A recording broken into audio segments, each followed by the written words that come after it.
The history of the Italian Wars is not just a story of the confrontation between European states at the dawn of the modern era.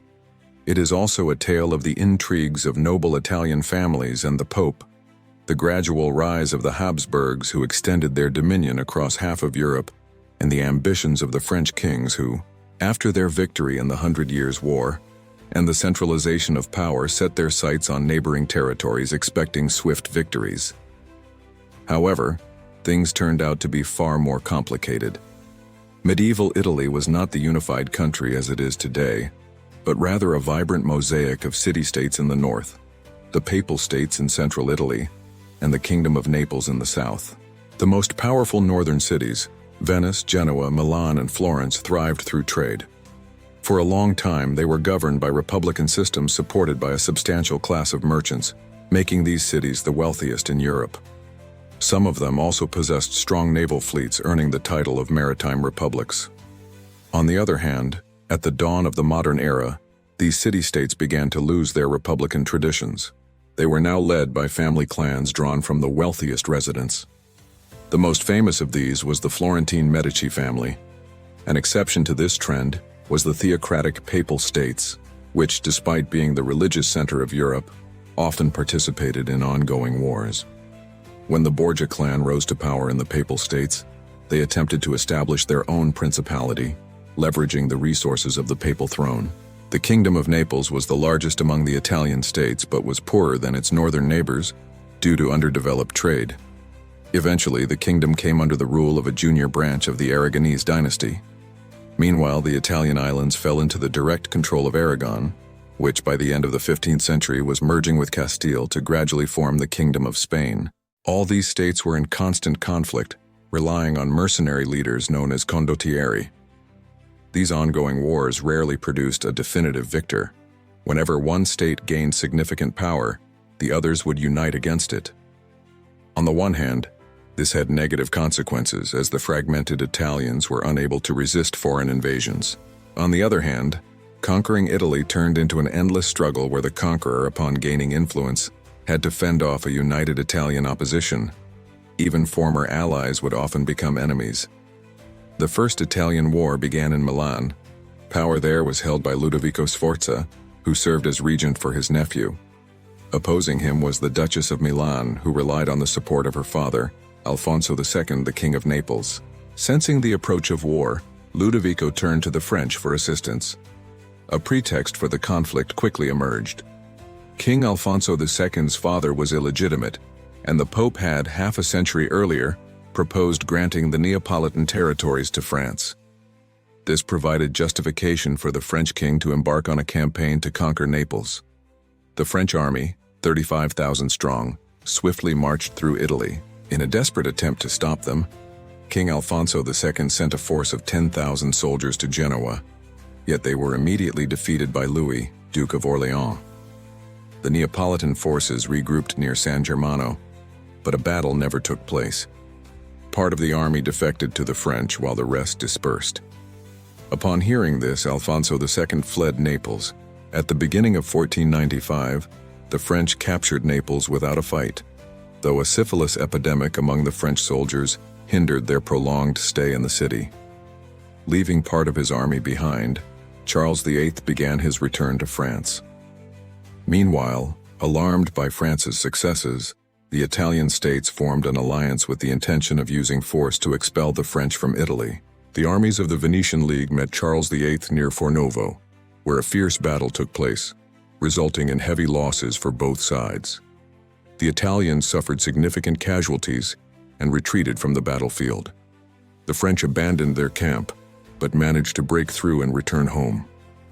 A year later, Alfonso II's son Ferdinand, with the help of the Spanish, regained the Kingdom of Naples, rendering the French campaign futile. In 1498, Louis XIII, the same Duke of Orléans, became the King of France. He also organized a campaign in Italy, this time focusing on Milan. The reason for his interest in Milan was his ancestry. He was the grandson of Valentina Visconti from the previous ruling dynasty of Milan. As a result, in 1499, the French began the Second Italian War. The French army invaded Lombardy, and without encountering significant resistance, captured the Duchy of Milan. After that, they also conquered Genoa, which at the time was under the protection of the Milanese. The Duke of Milan, Ludovico Sforza, fled, taking the treasury with him.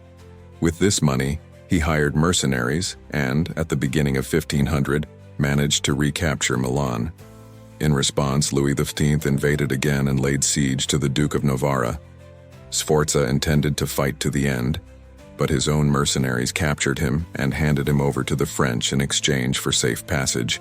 Milan and Genoa were subsequently annexed by France. In order to avoid a third campaign in Italy, Louis XV decided to conquer Naples as well. To do so, he formed an alliance with King Ferdinand II of Aragon, planning to divide the Kingdom of Naples between them.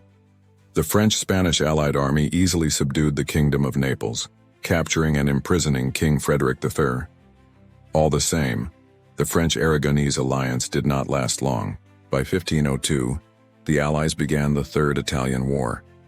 The French viceroy, expecting to quickly defeat the Spaniards with reinforcements, faced the talented military commander Gonzalo de Córdoba. He was the creator of the famous Spanish Tercio formation, which would dominate European battlefields for the next century and a half.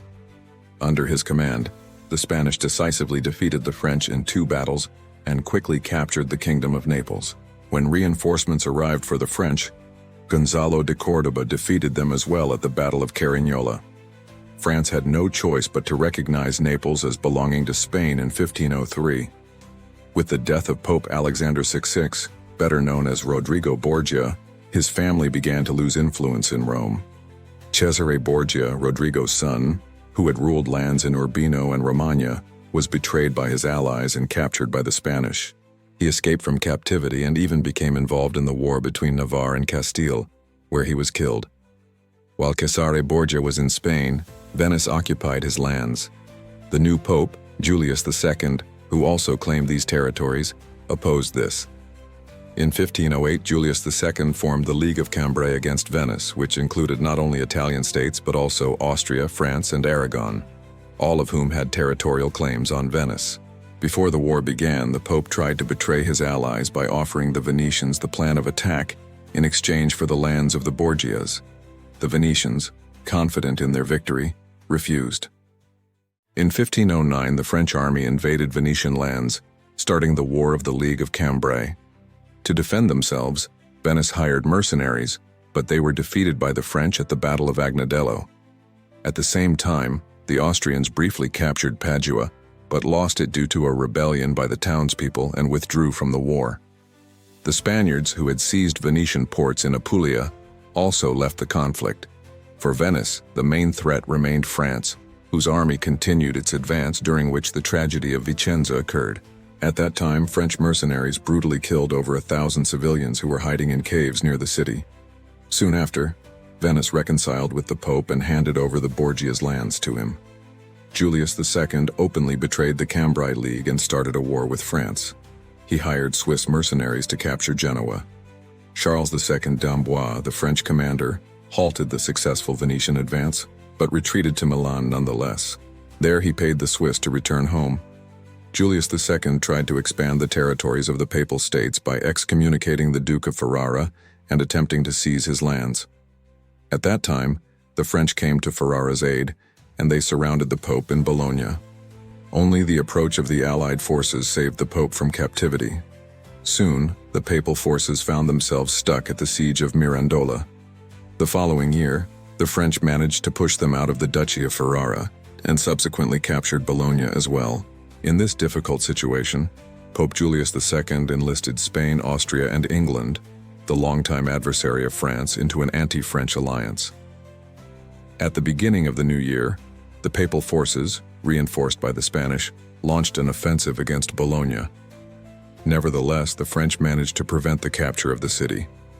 The French then moved north, where they brutally suppressed a rebellion in Brescia, killing nearly all the inhabitants of the city. Soon after, the French returned to Romagna, where they defeated the Spanish at the Battle of Ravenna. Even so, this victory came at the cost of their commander's life.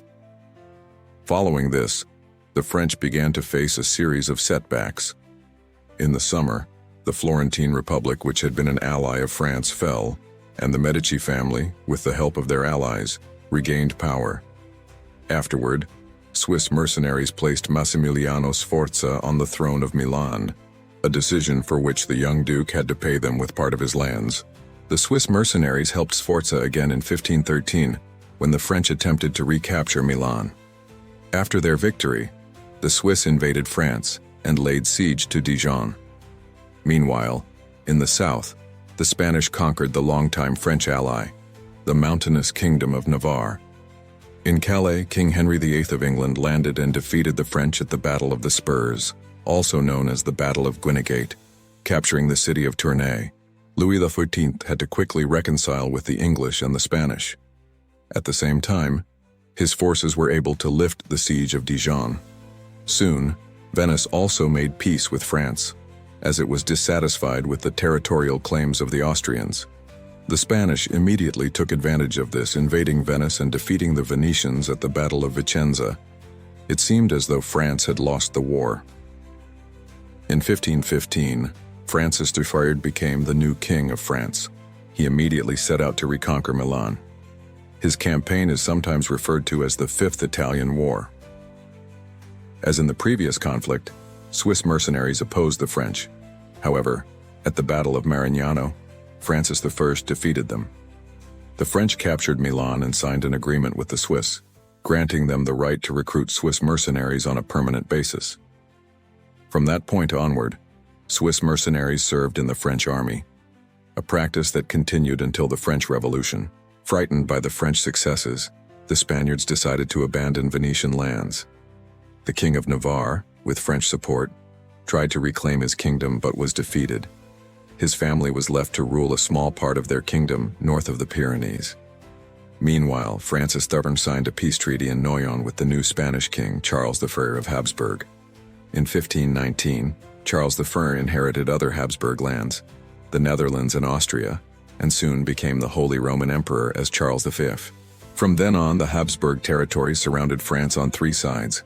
The French aptly called this situation the Habsburg Ring. Francis IV decided to break this encirclement by launching the Sixth Italian War at the beginning of 1521. Francis I's forces conducted two unsuccessful campaigns into Luxembourg and Navarre.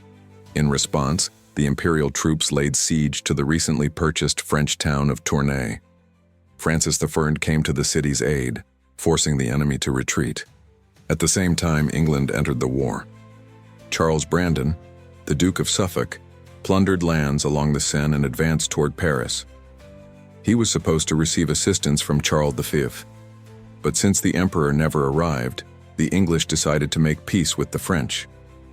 In Italy, things were going badly for the French. The Habsburg armies first defeated the French forces in Milan and later defeated French reinforcements, eventually capturing the French possessions in Italy. Italian mercenaries from this army crossed the border into France and occupied Provence. Francis I personally led a new campaign. He expelled the Italians from Provence, crossed the Alps, and captured Milan, then besieged Pavia. In 1525, the imperial army, consisting mostly of mercenary landsknechts, arrived to relieve the siege of Pavia. The battle that took place under the walls of Pavia marked the definitive end of the medieval knightly era. The German landsknechts defeated the French cavalry, thanks to a new technology that revolutionized warfare: gunpowder weapons. King Francis I was captured and sent to Spain, where he agreed to all the demands of Charles V. Among the terms of the agreement were the renunciation of Italian territories, the abandonment of claims to Flanders and Artois, and the cession of Burgundy to the Habsburgs. These conditions were solidified in the Treaty of Madrid, and when the French princes arrived in Spain as hostages, the French king returned home. Certainly, Francis I had no intention of abiding by the terms of the Treaty of Madrid, and continued his war with Charles VIII. He began seeking allies among those dissatisfied with Habsburg power, mainly Italians. These included the Pope, who came from the Medici family Florence, which was ruled by the Medici, as well as Venice, the Duke of Milan, Francesco Sforza, and the Genoese Admiral Andrea Doria, whose lands had now been occupied by the Habsburgs. Since the alliance was signed in the city of Cognac, The new conflict was called the War of the League of Cognac. The war began when the Milanese captured Lodi, but almost immediately, the imperial mercenaries took Milan and removed Sforza from the war. Even more misfortunes befell the Pope. First, Rome was briefly captured by a cardinal hostile to him. Then, Florence rebelled against the Medici, and the Pope sent his own troops to assist the family. A 30,000-strong mercenary army of Charles V was heading toward Rome. Since the emperor had not paid them for a long time, they decided to loot the Eternal City. Clement VII ransomed his freedom from the mercenaries for 400,000 ducats and withdrew from the war. Francis III sent part of his army, in alliance with the Genoese, to lay siege to Naples in order to divert Charles VI's attention. The rest of the forces began the conquest of Lombardy. It was successful until Admiral Andrea Doria switched sides to the Habsburgs. The siege of Naples had to be lifted, and the French forces in Caserta capitulated to the Spaniards. When, in 1529, the imperial army defeated the French at Landriano, Francis I was forced to make peace with the Habsburgs. He renounced Milan, but did not give up Burgundy and also ransomed his children for 2 million écus. The Pope turned to Charles VII for help, hoping that the German troops would suppress the uprising in Florence.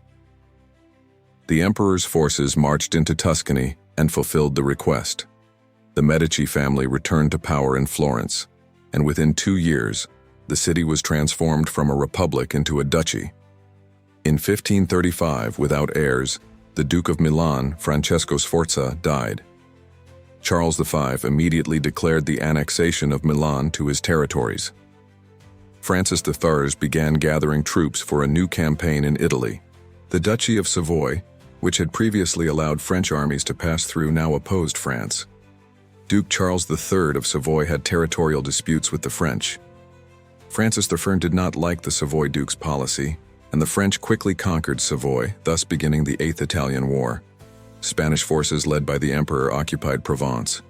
The local French engaged in a partisan war against them, which is why Charles V did not dare to capture the well-fortified cities of Avignon and Marseille. Meanwhile, the French found a new ally, the pirate of the Ottoman Empire, Hayreddin Barbarossa. In the fall of that same year, he, together with the French, laid siege to Genoa, but the city did not fall completely. As a result, Barbarossa turned to plunder the coast of Naples. Meanwhile, French and imperial forces remained stationary, avoiding a general battle. Not wanting to continue the war in 1538, Francis III and Charles VIII signed a peace treaty. The biggest loser was the Duke of Savoy. Most of his lands were transferred to France. As a sign of reconciliation between the two monarchs, Charles V was allowed to march through French territories with his army to suppress a rebellion in Ghent. Seeking new allies in the fight against the Habsburgs, Francis I sent envoys to the Ottoman Empire. Cooperation with Barbarossa seemed promising, and he decided to use the support of the Turkish forces. The cause of the Ninth Italian War was the murder of a French diplomat returning from the Ottoman Empire. The French launched simultaneous attacks on 3 fronts. They captured Luxembourg in the north and invaded Roussillon in the south. The Third French army laid siege to Nice. Once again, they were aided by Barbarossa, who blockaded the city by sea with his fleet. Nice withstood the siege for 3 months, fending off constant assaults until Spanish forces relieved the siege. Barbarossa did not leave Europe. Instead, he stopped in the French port of Toulon with his fleet, where he spent the winter raiding the Spanish and Italian coasts before eventually sailing back home. France's opponents were once again joined by England.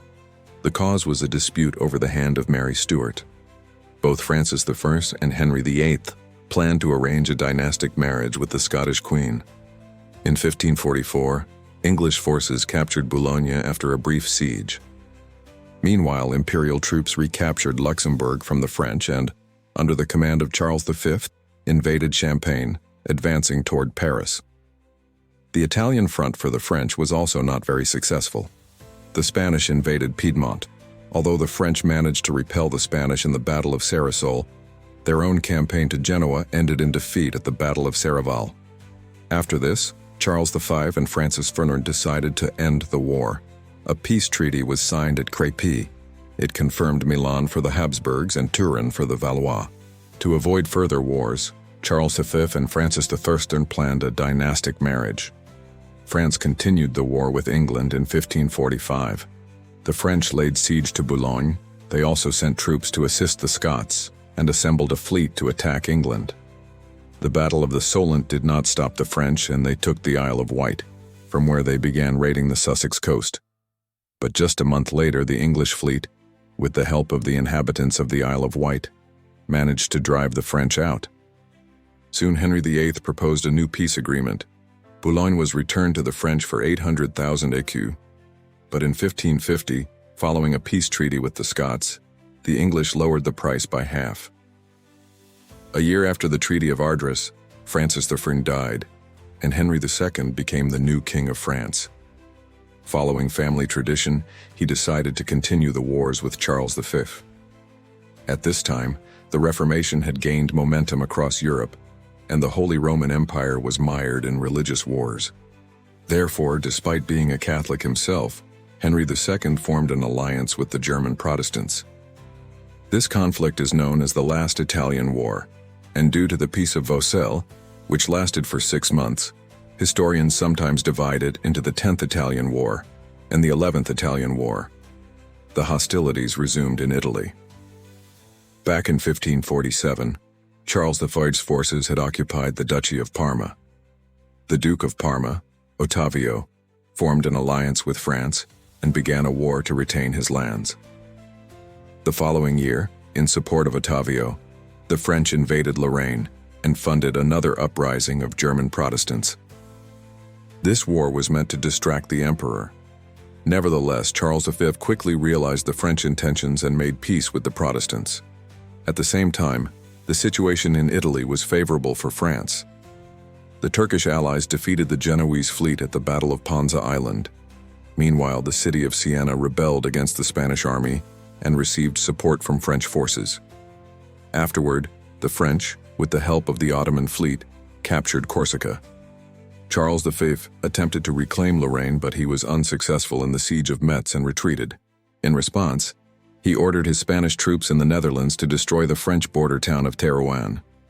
Meanwhile, the French launched a campaign on Brussels, but after failing to capture the city, they retreated before the larger Spanish forces. The Spanish even crossed the border into France, but they were defeated at the Battle of Renty. Charles V retreated once again and shifted his focus to Italy. There, he found an ally in the Duke of Florence, Cosimo I.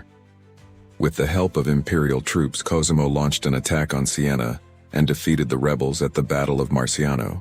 He then laid siege to Siena and later incorporated it into his territories. Soon the Habsburgs and France signed the Truce of Vaucelles, which did not end the war. Emperor Charles V abdicated and divided his possessions between his brother and his son. The new pope, Paul IV, who was an opponent of the Habsburgs, declared he would not recognize the new emperor.